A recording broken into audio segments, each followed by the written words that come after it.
റഷീദ് മണലുവട്ടം, ശിവഗിരി സംരക്ഷണ സംഘം മുൻ എക്സിക്യൂട്ടീവ് സെക്രട്ടറി. ഞാൻ ഇന്നിവിടെ വന്നിരിക്കുന്നത് ശിവഗിരി സംരക്ഷണ സംഘം ചെയർമാൻ ശ്രീ വിജേന്ദ്രകുമാറും ജനറൽ സെക്രട്ടറി, സംഘടനാ സെക്രട്ടറി, ട്രഷറർ, മറ്റ് 2 ഭാരവാഹികൾ ഉൾപ്പെടെ നടത്തിയിരിക്കുന്ന വൻ അഴിമതികളെ കുറിച്ച് പറയാനാണ്. കേരളത്തിനകത്തും പുറത്തും പല വ്യവസായികളിൽ നിന്നും പല വ്യക്തികളിൽ നിന്നുമായിട്ട് സമ്പത്ത് തട്ടിച്ച പല കഥകളുമുണ്ട്.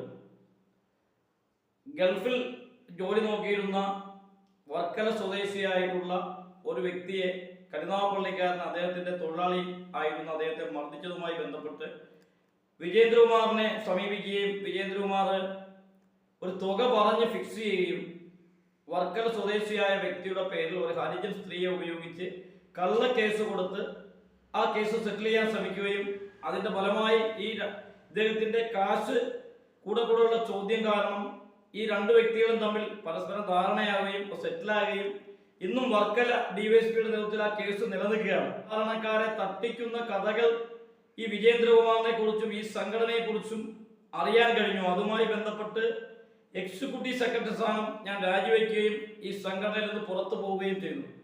അതുമായി ബന്ധപ്പെട്ട് എൻ്റെ ഭാര്യയെക്കുറിച്ചും എന്നെക്കുറിച്ചും അസഭ്യം പറഞ്ഞ് ഒരു വീഡിയോ ഇറക്കുകയും അത്തരത്തിലുള്ള മോശമായ പ്രവണതകളുമായി ശിവഗിരി സംരക്ഷണ സംഘം ചെയർമാൻ കടന്നു പോവുകയും പല വ്യക്തികളെ കൊണ്ട് ഫോണിൽ വിളിച്ച് ഭീഷണിപ്പെടുത്തുകയും ഇത്തരത്തിലുള്ള വീഡിയോകൾ ചെയ്താൽ ഉപദ്രവിക്കുമെന്ന് പറഞ്ഞാണ് ചെയർമാൻ ഭീഷണിപ്പെടുത്തുന്നത്.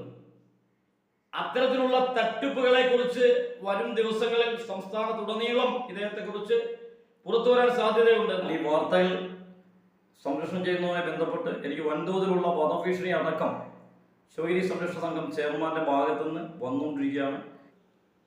ശിവഗിരി ട്രസ്റ്റ് എന്ന പേരിൽ ഒരു കാറ് വാങ്ങി ഒരു വ്യാജ സ്റ്റിക്കർ ഒട്ടിക്കുകയും അത് വെച്ച് മറ്റുള്ള സാധാരണക്കാരെ കബളിപ്പിക്കുകയും ചെയ്തു. അത്തരത്തിൽ വ്യാജമായ കേസുകൾ കൊടുത്തുകൊണ്ട് പല വ്യവസായികളിൽ നിന്നും വൻ തുകയാണ് ശിവഗിരി സംരക്ഷണ സംഘം ചെയർമാൻ ശ്രീ വിജേന്ദ്രകുമാറും ജനറൽ സെക്രട്ടറി, സംഘടനാ സെക്രട്ടറി, ട്രഷറർ അടങ്ങുന്ന വ്യക്തികൾ കബളിപ്പിക്കപ്പെട്ടിട്ടുള്ളത്. ഇതിനെതിരെ കേരള ഗവൺമെന്റും പോലീസ് ഡിപ്പാർട്ട്മെന്റും സമഗ്രമായ ഒരു അന്വേഷണം നടത്തണമെന്ന് ആവശ്യപ്പെടുന്നു. അതോടൊപ്പം തന്നെ ഇതുമായി ബന്ധപ്പെട്ട എല്ലാ തെളിവുകളും ഈ ചാനലിന് കൈമാറിയിട്ടുണ്ട്. വരും ദിവസങ്ങളിൽ ഇതിനെക്കുറിച്ചെല്ലാം സംരക്ഷണം ചെയ്യും എന്നറിയിക്കുന്നു.